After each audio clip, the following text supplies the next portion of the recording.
Welcome to the Rooted Intentionally podcast. I'm Susan Carson, an author, speaker, and spiritual coach.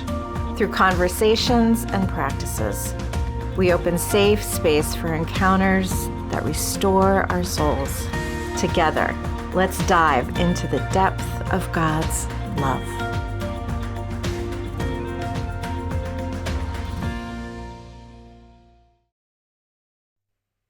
Welcome to Rooted Intentionally, and I am so excited today to have dear friend Paul Young with us. Paul, welcome. I'm honored to be here as always. Thank you, Susan. Oh, you're so I'm still welcome. eating some lunch, so, Please continue. I will if I need to. We want you to be well nourished. And I appreciate it. Oh, it's always good to see Absolutely. you. Always good to see you. Paul, if any of you don't know, and I don't know how you wouldn't know, Paul is author of here's my copy of The Shack. Wow. Someday I'll Wow. have you sign it. But yeah, and a few other amazing books, Crossroads, Eve, and Lies. yes, Lies We Believe About God. I love that book Wow. a lot. I refer people to that book a lot. Gets me in trouble a lot. So I bet it does. You're used to it, right? Yeah. Yeah. Yeah. I was used to it before I even wrote a book. So Which book has gotten you in the most trouble? Lies, I think. Well, Mm, no, let me back off. The Shack, for sure. The Shack, for sure, because I think a lot more people read it. So, the potential for trouble sure. was larger. And it had such a kind of a radical impact in the world that it Mhm. drew a lot of attention. And, Yeah. at first, my people, modern evangelicals, they loved it. And then their leadership didn't like it as much. And so you had these waves come and go through. And so, yeah, and Lies would be number two. But a lot of that is because it's just hasn't been so visible. But Sure. yeah. But, Well, they all got me into a little trouble one way or the other. yeah, I imagine. But, So, I don't write it to get in trouble. It's just that it no. happens to spark things in people's hearts and minds that probably need to be exposed, because that's why it's pushing buttons. And Yeah. that is just the nature of I would say the beast, but it's also the nature of the angel too, the messenger. Yes, for sure. Yeah. So we're going to talk about, drumroll please, the sequel to The Shack today. But we're not going to give anything away, folks. So Well, don't worry about spoilers. And so I'm curious. I mean, I remember the year this came out in the summer, walking around the pool, and everybody literally had this book in their hands. yeah. Yeah. And so I'm curious, as you sort of reflect on it now, how many years ago was that? The writing of The Shack to the sequel was 20. And but it was 2 years before it came out. So it's really 18 years ago that it came out. Okay. And yeah, I mean, uh, to start with 15 copies from Office Depot, and all of a sudden within a year, you see it everywhere. Yes. And, there's no expectations that the sequel would do anything like that, because part of it was so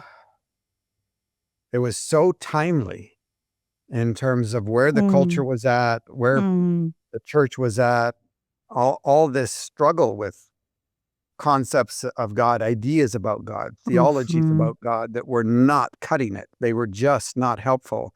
In fact, in a lot of times they were quite damaging.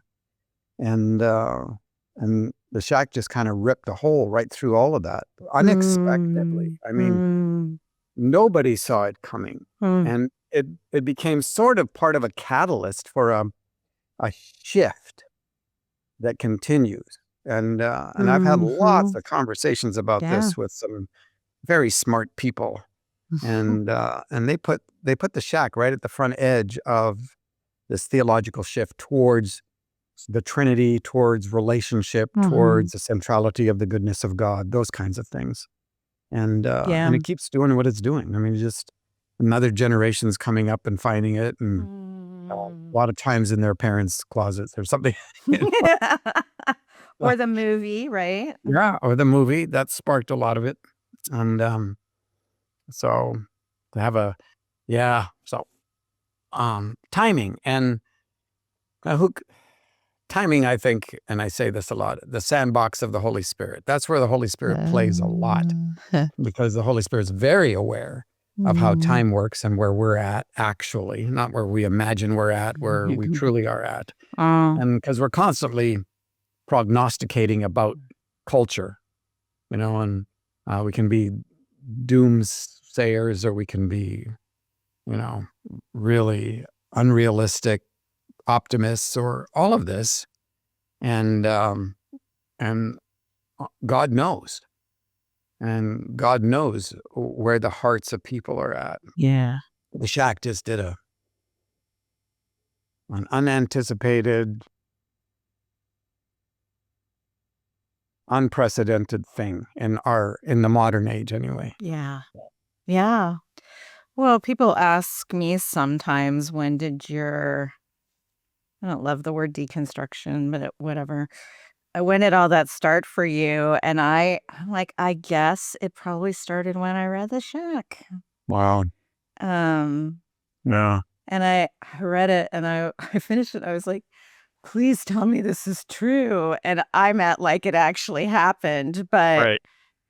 and it didn't actually happen, but it is true. No. And I It's think not real, but it is true. yes.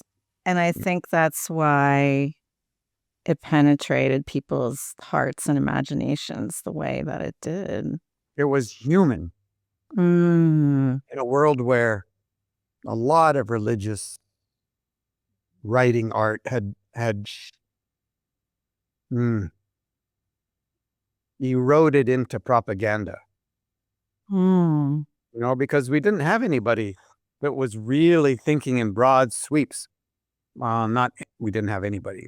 We had artists, Mm. but a lot of the Christian artists had been co-opted by a culture, by a Christian culture, Yeah.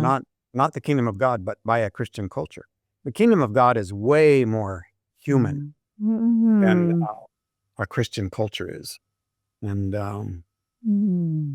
so we lost our humanity there. We had Klings, we had Chesterton, we had Dorothy Sayers, we had Lewis, of course, and Tolkien, and a whole bunch of others. And they were at the edges of inviting a larger conversation in the 20s, in the 30s, in the 40s of the 20th century. And then we entered this period of time where, some of the some of the really prophetic perceivers were in rock and roll, and even people like Larry Norman, whose theology was a little interesting, but he was a landmark person in terms of a lot of shift into the Christian music. But we lost our humanity again, and we wanted to put hooks in everything. We had to have somebody say the sinner's prayer by the end of whatever you wrote, and that's not even realistic to the world. Plus, the sinner's prayer is only 200 years old, so why would it last, right? Yes. And so there's been this empty places. There's been physical artists, sculptors, and painters, and dancers. That have always stood outside and made commentary about what's real, what's beautiful, what's right, and what's shaded, what's not helpful. And so, I mean, this has lit a fire again, and I hope the fire continues to burn, especially in the hearts of the artists. That the creativity will move more in the direction of our humanity and expose the real struggles that we Mm. have and the suffering that is there Mm. in a good way. I mean, not that suffering's ever good, but we can redeem suffering out of Yes. God. God is never the author of suffering, but God Right. is Mm. a genius about joining Mm. up because God lives in us, right? So God is already joined to our suffering. When God is Yes. like, okay, let's see what can emerge in terms of redemption and reconciliation. So, Such a completely different picture of the cross. oh, yeah, Yeah. totally, totally. Yes. And yeah, I wrote some lines for a song that, yeah, it's around here somewhere. But it really was a look at the cross from the point of view of a suffering God. Mm. And there's a line in it Mm. that is sung by God the Father, Papa God, and it's, "You broke my heart, and I loved you still." From, Wow. from Papa God's perspective, Mm. we tend to put, and that's part of our bad theology, is we've separated ourselves from God, particularly the Father. Jesus Yeah. joined us, so he's kind of a brother, mentor, helper, Yeah. immediate love. But God the Father is at a distance. And it's Yes. Jesus gets all the human feels. Yes. And we forget that all the feels originated in the Trinity, Father, Son, and Holy Spirit. Yes. So, yeah. Yeah. It's beautiful. Well, Yeah. you're inviting us back into the story of these very human Very characters. human. Yes. Um, very In some human. ways, more human than in the shack. Oh, In I some, think so. Just having thank you for letting me be an early reader, having gotten to read it. well, we're I going to have think this so. conversation. I thought it would be a good thing. um, yeah, inviting us back into the trauma, the reality of their lives. Yeah. Um, I'm just curious why now? Like, what in your journey led you to this Great question. sequel now? And an important question. So, about 9 years ago, a friend of mine, David Bass in Nashville, who had been going through a rough patch, and somebody gave him the best advice for somebody stuck in their rough patch, and that was, David, instead of thinking about yourself all the time, why don't you think about somebody else some of the time? Mm. I think it got him mad. And so he's looking around, like, all right, so who am I going to think about? Who could I help? Whatever. And he decided to go visit the men on death row in Nashville. It's called Riverbend Maximum Security Institution in Tennessee, right? Tennessee, Riverbend. And so he goes to Riverbend with a community of people who are ministering to them, to use their language. And I'm not berating their language at all. But he goes in with them thinking that he is going to help them. Mm. And they change his life. Wow. And as a result of that, he gets to know some of the guys. And one of them tells him about a book that he had read that had totally ripped him to shreds, a particular chapter. Mm. And it turned out it was The Shack. Mm. And the chapter that he read that took him apart was the cave scene with Sophia. And in that cave scene, she goes after Mackenzie as being one who judges everybody, and so he gets to sit on the throne of judgment, and he ends up having to judge his own children, as if he were God the Father making a decision for his own children Yeah. about who would go to heaven, who would go to hell, to use traditional language, and hell not being the love of God that is intent on healing us. It's hell that is the wrath of God that is intending on punishing us, or being vengeful, and so Mac can't do it. He can't send, some of his kids to hell, some of his kids to heaven. Or in the case of the movie, one of them to hell, one of them to heaven. And he pleads with the wisdom of God, Sophia, pleads, if it were possible, that he could exchange his life for theirs, particularly the one that's going to hell, and as eternal conscious torment. And that's where you see a glimpse of a couple things. One is, if we would never, ever, if we have any health in us at all, if we would never be capable of sending one of our children to eternal conscious torment with the love that we have, which is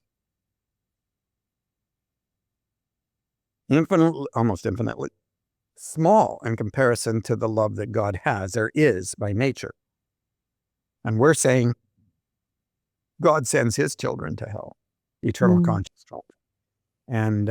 And even some of us, it's like with a degree of glee. And it's like, that's one thing. How would that even be possible? Jeremiah, when he realized that the Baal prophets and Marduk, I think, were burning children alive, passing them through the fire as offerings to their gods, Baal and Marduk, that he is unbelievably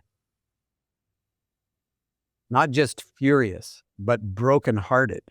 And he says on behalf of God, God would not, what you are doing and passing your children through fire, that has not even entered the mind of God. That would never even enter the mind of God.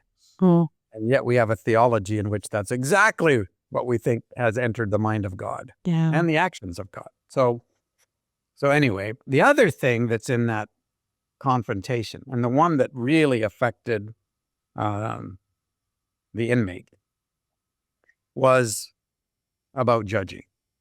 And he told me later that when he read that section, he felt such a fire of conviction on his soul. He said, I felt like I had all my clothes burned off. And I'm like, I was on the floor of the cell trying to find some place to hide because the conviction was so powerful. And it ended up being about this. He says, here I am, and I took the life of one of God's children, and I'm thinking, at least I'm not a pedophile. Right? So here he is judging about his own sanctimonious self-righteousness, even though he has killed someone. And, there is no hierarchy of evils in the heart of God. Evil is evil. You have that list some places where it's like, what does it say about parents? Disobedient to parents, right next to murder. I mean, it's in the same list, and you're going like, how does it even work? And that's because we are so desensitized about what we do as unloved, as being as violent and contrary to God's nature and therefore to our own. And so he said it tore him apart. So David says to me, hey, Paul, if I buy a copy of The Shack, would you sign it so that I can take it into him? And I said, no. I said, no. Go ahead and buy a copy and I'll sign it, but let me take it in. You get me in and I'll go with you. So that's what we did. So we met Terry and Ron Cawthorn. And Terry's like, this is not even possible, right?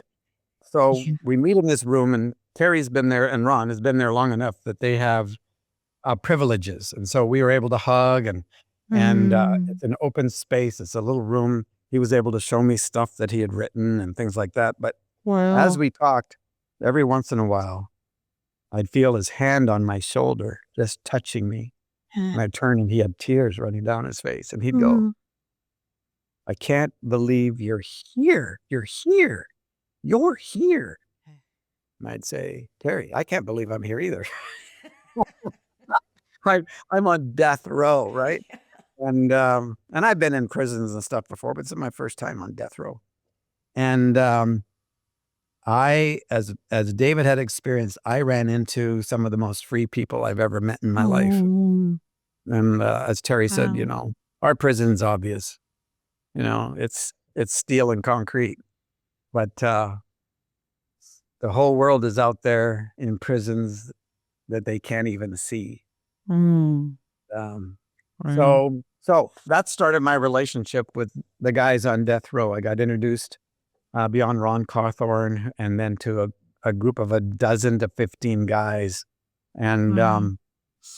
we just became friends. It was Mm, never ministry for me. I didn't go there to help them or do something great or help fix their lives. Or I just never did any of that. yeah. And so every time I was in Nashville, I'd stay over until Monday, because Sunday nights is the night that I could go in with like Wes Yoder and David Bass and some other friends and just hang out, and Wow. they there there's a guy, one of the guys, Kevin Burns. He started what's called the Church of Life. He's an ordained minister. We think he's Mm, the only ordained minister inmate on death row in the United States. We might be wrong about that, but they started a church and he got ordained from a pastor, Kevin Riggs, outside. He's a pastor in Nashville who properly ordained him, put Kevin through all the stuff, mhm. and so Kevin actually preaches at Kevin Riggs's church on through telephone every once in a while. He gets a half Wow. an hour. So, and he's a preacher, man. He's an old timey kind of preacher, and Love it. black gospel preacher, and he's Yeah. he's so great. So I've gotten to know all these guys 9 years now, and Wow. so a few years ago I started thinking like, now I'd always said I probably would never write a sequel for The Shack. Like that's not even possible. How would you write a sequel for The Shack? And so it was sort of no, that's not even in my mind thinking imagination. But I started thinking like, you know, in The Shack, I have a serial killer. Mm. He's got to go to prison somewhere. Yeah. So what if he goes to prison with all my friends? What if I write his situation as Mm, being on death row in Unit 2 at Riverbend Maximum Security Institution in Nashville? And then from there, I thought, okay, we're a few years down the road. The serial killer's been caught.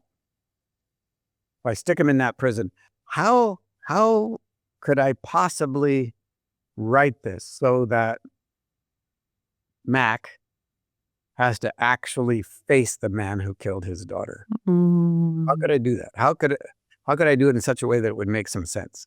yeah. And now we're a number of years, like 10 years past the event of the abduction and murder. And so what's happened in those years? Yeah. Did having a great experience with God, The Shack, Mm, did that fix everything? Did that solve everything? Are you yeah. still leaning on that historic event and experience? Or what's it like remembering now? Where's the relationship with God now? How has this affected your other relationships? And Mm, that started me thinking about it. And so last fall, October, November, I had been collecting. This is kind of what I do. When I'm thinking about something, I start collecting bits and pieces, and I have no idea where they're going, but I know they're related to this somehow. mhm, And then eventually I kind of wrap my arms around a lot of sticky notes, stuff mhm. like stuff like this, Yeah.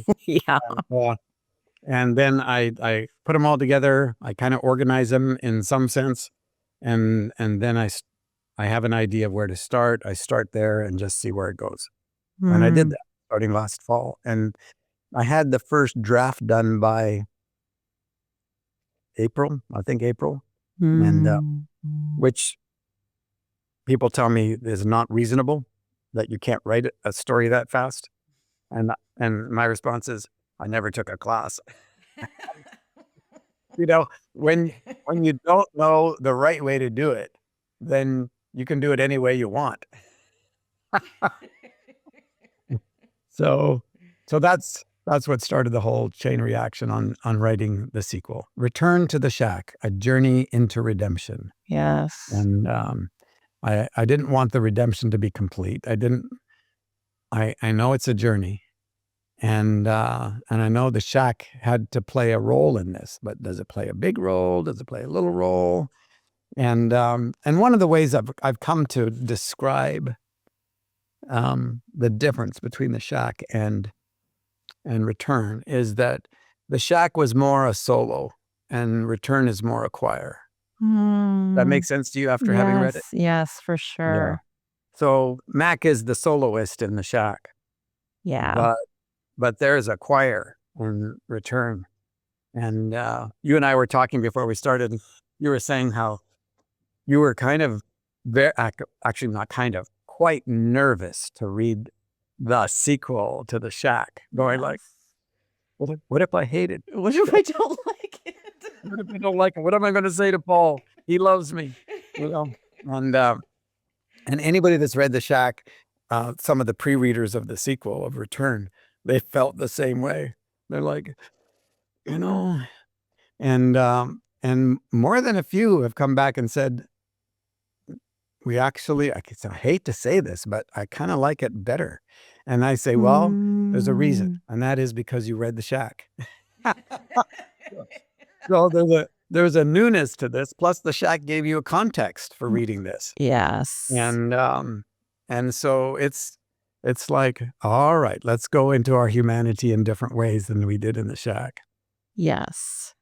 Yeah. Yes. And let's go into our trauma in different ways than we did in The Shack. But it is very much of a, I mean, you know me, I talk in all things healing pretty much all the time. And it is a healing in community, in face-to-face relationship, and as messy as they are, but necessary, right? To healing, really. Absolutely. I mean, Mac has in The Shack this beautiful face-to-face encounter with Trinity, deeply healing. But the kind of face-to-face encounters that are deeply healing in the sequel are that, but also more than that. And there's more humanity in it, I think. There is. Yeah. So a lot of the characters in The Shack actually become three-dimensional in the sequel. Yes. And I kind of loved, and I don't think it's giving too much away to say that we find Mac as changed, but maybe not as changed as we would like him to be. Right. Yeah. Right. Well, I think that happens, you've a lot of people that I love dearly, and I do. There's no but in this. And their testimony is about some really fantastic experience in the past. Whether it was some event, some conference, something, somebody saying something, and really transformational. And now they're looking back at that, and it was like, did it hold? Did it? Back then I thought that it would impact me completely. Yeah. And what it did was it started a journey when I wanted it to be the journey itself. It was like my humanity somehow didn't get totally redeemed by that experience. And now here I am, 20 years later, and there's elements of my life that are a wreck, and things have happened, and I've lost people and all of this, and I'm looking back at that experience going like, what happened? What happened? Yeah. And Return doesn't evade those kinds of questions at all. Yes. Yeah. Unlike It's the Shack, I bawled my way through Return. There were parts of it that just Mm, tore me up in a good way. In a good way. Unlike the Shack, it's not garish. It's not, um, you know how a lot of people had really a hard time with the first part of the Shack simply because it involved the child and the death of a child. yes. Hmm. And rightly so. Yeah. There should be something in us that just wants to turn our eyes away from that. And I Yes. never made it, because I'm writing it for my kids, so I never made it, what's the right word where it's, the descriptions are embellished and bloody, Um, Yes. but it didn't matter. It didn't matter because like the old black and white movies, just because they didn't show it doesn't mean you didn't imagine it. And sometimes, our imaginations are way more powerful than having to actually be shown it, because then we're Yes. locked into something specific rather than our own stuff. So, and so Return's not that way either. It could have. I mean, I could have done it in both cases, but I don't want to do that. I don't want to harm people by the way that I write. And so I didn't. So that's for those of you who are kind of hesitant about, like, look at the topic. I mean, look at the subject matter. This is really, really difficult. And Yes. But you do handle it very delicately. I feel like you only give us what we need to know to be engaged with the characters, yeah, and then yeah, you stop and leave the rest with yeah, us to yeah. do, Mhm. um, which I really appreciate. So Thank you. thank you for that. Oh, you're welcome. And I want to say real quickly, you also do a really good job of, if somebody hasn't read The Shack yet, they can still enter into the story. Absolutely. Yeah, you don't require people to have read it, although hopefully a lot of people will go back and I do read it or too. watch the movie. Yeah. Yeah, because it then makes more sense in certain ways. Yes. But Yes.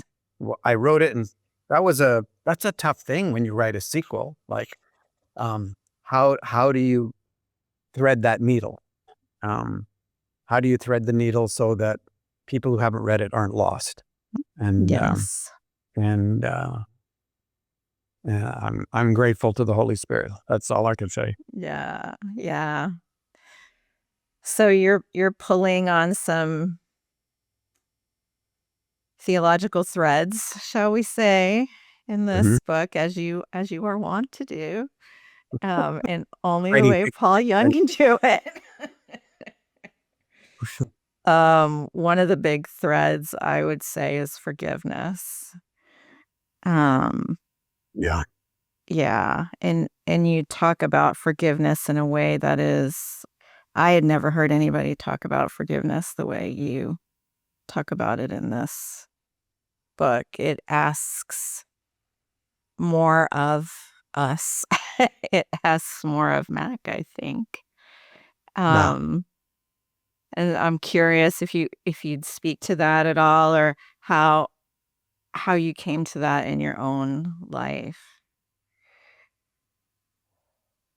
I don't want to do too much here Yes, I don't want because to I want either. readers to do the work. Yes. Yeah. And and like yourself, I think they'll be surprised, and some will be really pissed off. And and but when you, like, let me go back to my relationship with my dad.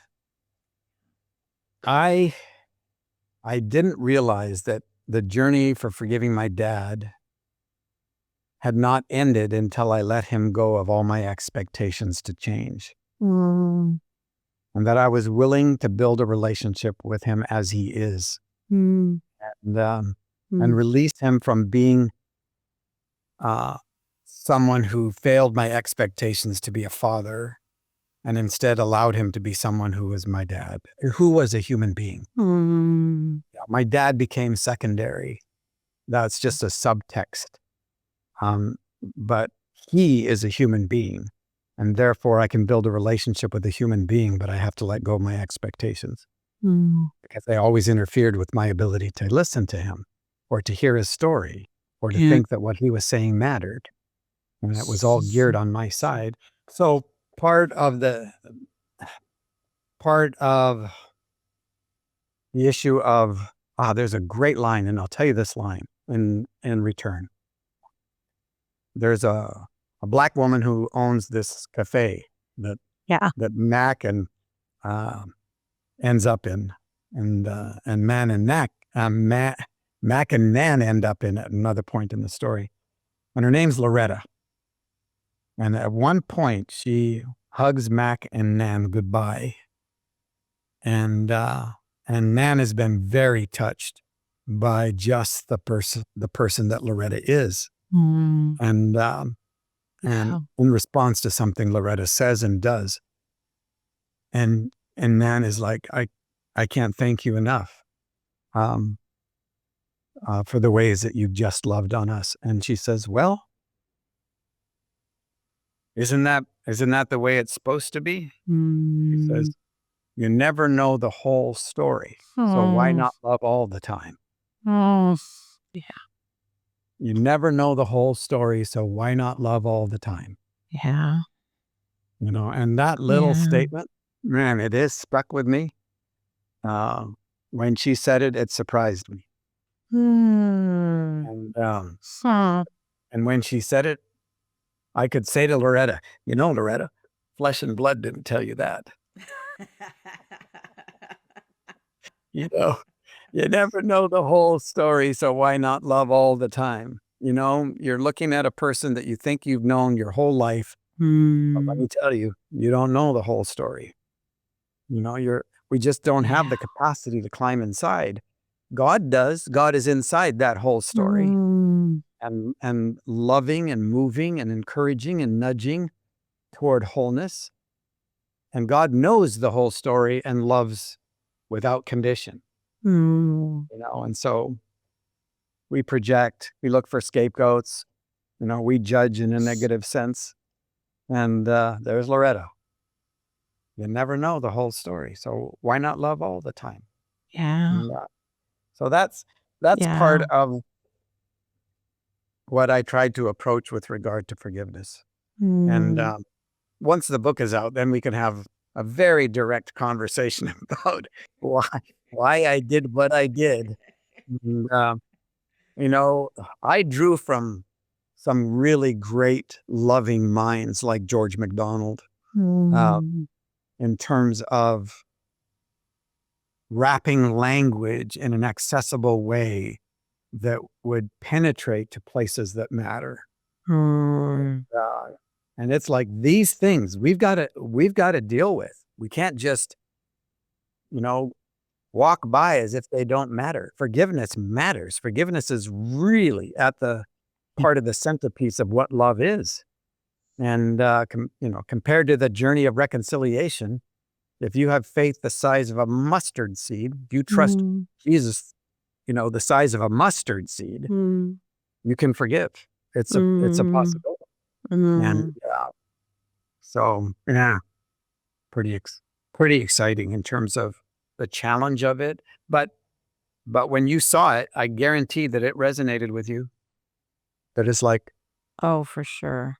yeah, It's like, oh, yes. And in the context of the story and of knowing the stories, wow, people become human and it becomes about love. it And does. this is what love would ask of To us. forgive is not weak love. It's Mm-mm. not an expression of a love that is weak. Yeah. Forgiveness is an expression of a love that is more powerful than violence and more powerful than fear. And you saw that was a theme that ran through the whole story too, was Yes. that don't ever think that love is the weak place, the weak position. because Yes. love can actually change things. Mm. Control, domination, violence in word, thought, or deed, all of those things, they just add to the unlove that's in the world. Mm. And at some point, we've got to realize our codependence on things that are not love, and our dependence on things that are not love. Mm. And Mm. and that we are complicit in the continuation of the evil in the world. I read this thing. I love it. It says, and I heard a friend of mine say it in a podcast that he did, and that is, evil continues to expand because of a lack of imagination. Wow. Evil continues to expand because of a lack of, Mm. you see yourself in a situation and you go back to the simple 1, 2, 3s of violence in thought, word, or deed. Mm. No imagination here. For And another way. Yeah. yeah, Yeah. there's no relationship that is at the core of how we look at life and the world and everything else, that we are in that union with love that Mm. is completely full of imagination. Mm. So I'm in this situation. Now I can ask, all right, what do we want to do here? Because I Mm. don't want to go back to the same old, bitterness and anger in the wrong sense, and hate baptized as concern, or whatever. I will. Let's imagine, Holy Spirit. Can we imagine together? Can you help me here? What can Mm. we do right now that is not, Mm. that is love, that is not fear based? Mm. Because fears are, in this world, we've been so dominated and trained and indoctrinated by fear. It's the go-to Yeah. with no imagination. Yes. Yeah. Yes. Yeah, it's thick in the air these days. Yeah. Well, it always has been. Yeah. It's and it's subtle and it's creepy, and Mm. it's what empowers systems, and it's empowers chaos. It's all this fear stuff. Yes. Yes. Um, I wanted to touch on one other thing in the book without saying too much about it. I love a practice that we call the meeting place. You I know that practice. Our friend I do. Bradley Jerzak loves Yeah. this practice. And it plays a role in this book. And I was so excited when I got to it. I was like, I bet you were. And I was just curious if you would talk a little bit about your own experience with that practice and what Sure. your meeting place with Jesus is like. And Yeah. I don't come from a contemplative or, mystic oriented background at all. I am holiness, fundamentalist, legalistic, hellfire damnation. I mean, that's the tradition that I grew up in. And so my mysticism came from rubbing up against beauty or nature, Mm. or a melody of a song, or a piece of a symphony, or uh, uh, being exposed, my harm being exposed by the presence of a child, or the tenderness between people, kindness. Kindness has been one of the most violent in the right sense. Mm. Kindness has been one that has violated my self-protective walls, Mm. and so it's been a lot about that. And of course, we had talked a lot about prayer, and we talked about a lot of things. But Bradley was actually the first person who started talking about this as a way of life, Mm. and a lot, and combined with my movement towards the centrality of union, that we have never been separated, that we'll never be separated. We can Yeah. alienate ourselves. We can ignore this relationship of union, but union is front and center, the reality of our relationship with God. Mm. And you combine those things, and suddenly you start to redeem our perspectives of what it means to be human in terms of our own embodiment, our imagination, Yes. our thinking, our bodies themselves. This is where I meet with God, is inside of my humanity, mine, and it's unique. It's Mm-hmm. unique to me. Mm. How that looks, how it feels. I'm very conversational, and it's a good proportion of that is humor. It's just funny as all get out, and I'm comfortable inside of the way that I relate to God, but it's inside of this. And so I pulled all of that over, particularly into Return, and began to look at how this then plays out for Mackenzie in part. And I was so pleased that there are parts of the meeting place that Mackenzie did not recognize until he was in dire need of it. But there is a meeting place that has been there since Crossroads, which he was not in. Yeah. And yeah, and Oh, wow. when I wrote Crossroads, I did not know I was preparing a place for Mackenzie. And Wow. in Crossroads, I didn't even know why it was in there. It was just this little side little thing that happened as Tony, the main character, was heading to meet with Abigail, who is another character's mom. And there's this little side thing that happens, and I'm like, well, that was totally meaningless until I wrote Return. And then it became a very front and center thing. And Wow. so and then in some ways you're watching how it works in one person's life, and it's teaching. Mm-hmm. You're being taught about, okay, all right, how easy it is to drop into your meeting place. And for those of you who don't know, the premise is that inside every human being, Mm-hmm. there is a safe place. There is a place that has always been safe and most easily accessible through your imagination. Where would you imagine the most safe place you can imagine? And I have 2 or 3 of those.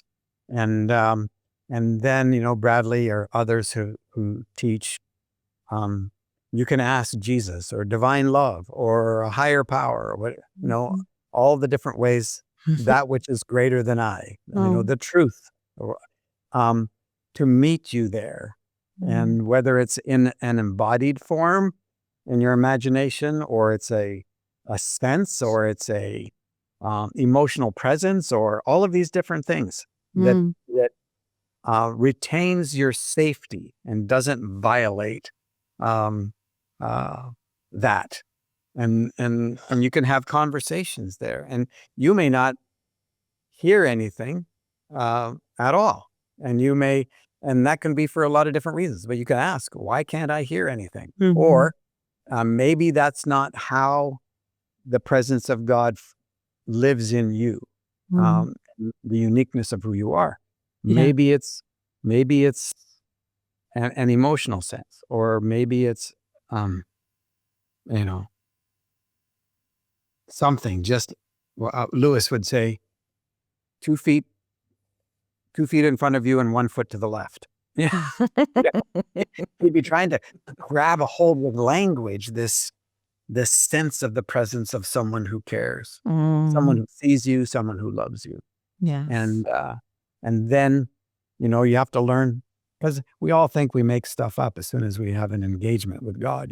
We just think, well, I'm Right. just making stuff up. Right. And, and you have to learn incrementally to begin to trust that the first thing you hear, unless it is destructive, unless it is harmful, unless it is not love, is that interchange that you're going to grow into and learn how to hear and trust. And Yes. and it grows. So it continues to grow in me. I'm very comfortable Mhm.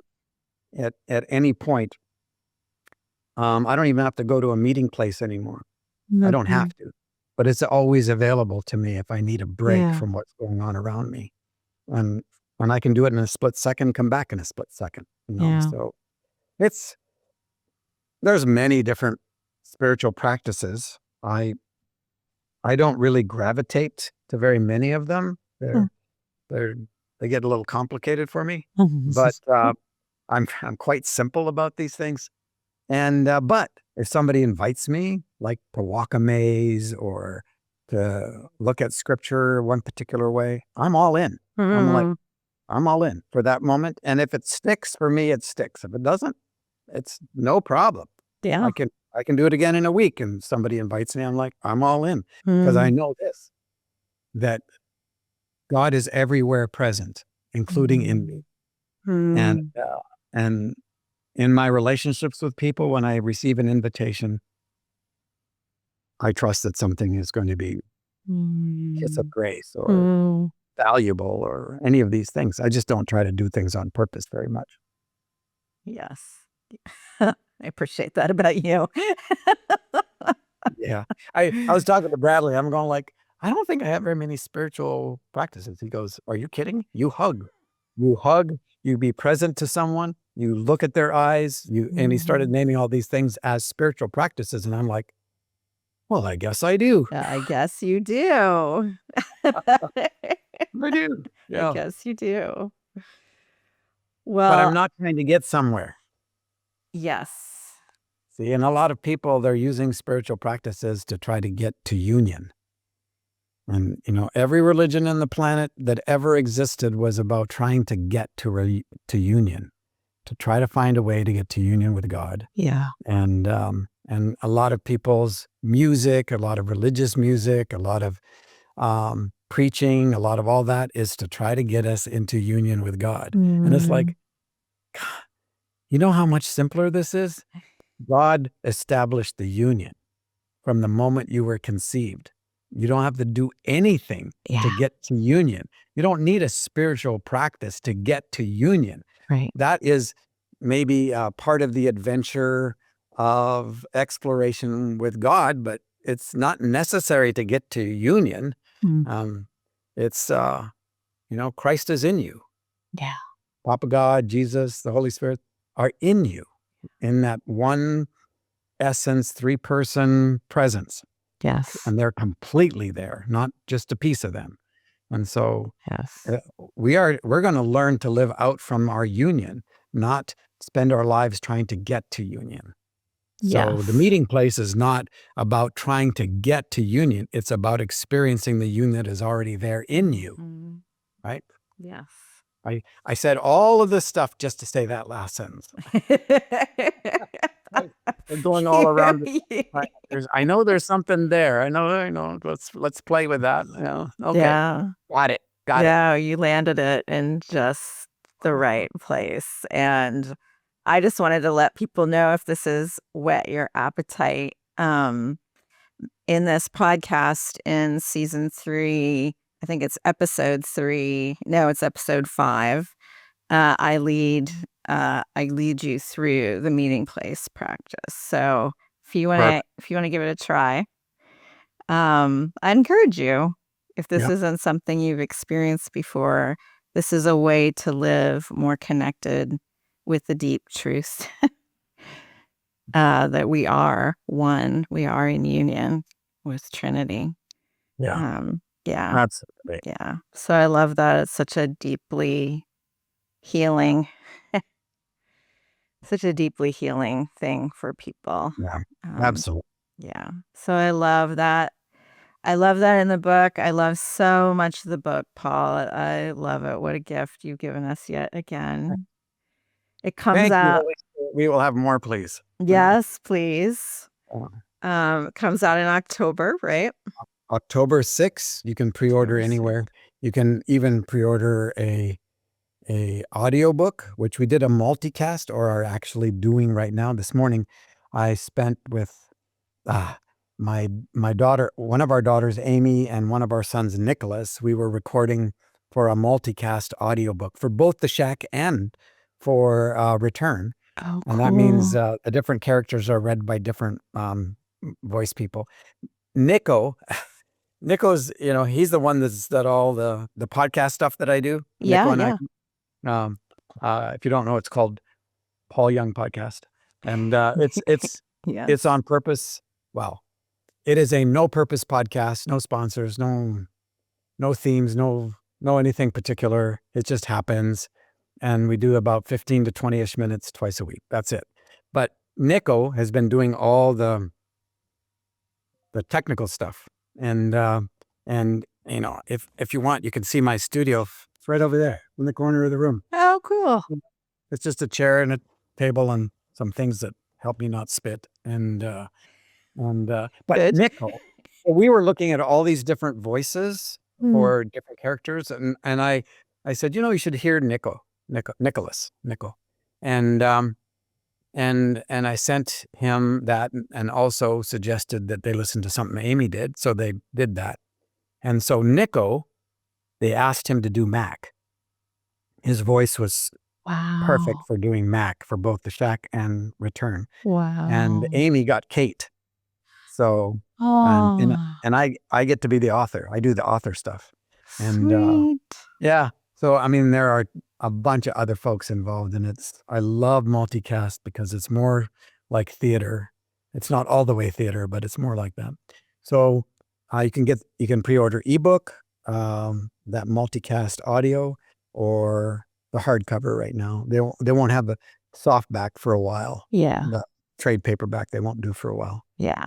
Thank you, Paul, for all the gifts that you bring to us and for all the love that you bring to us. We Thank you. are deeply, deeply grateful.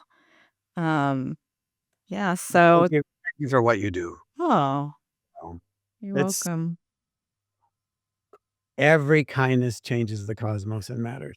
Everyone. Mm, At least the bad stuff that we do, the unloving stuff, only lasts for a generation. mm. The good stuff lasts for 100, whatever it is, 1,000 generations. And so slowly, we're moving it in the direction of the loving stuff. And Yeah. I think that's And where we're all going. and that is a hopeful message. Yeah. Well, Yeah. what is I read this thing by Corey ten Boom. He says, never be afraid to trust an unknown future to a known God. Mm.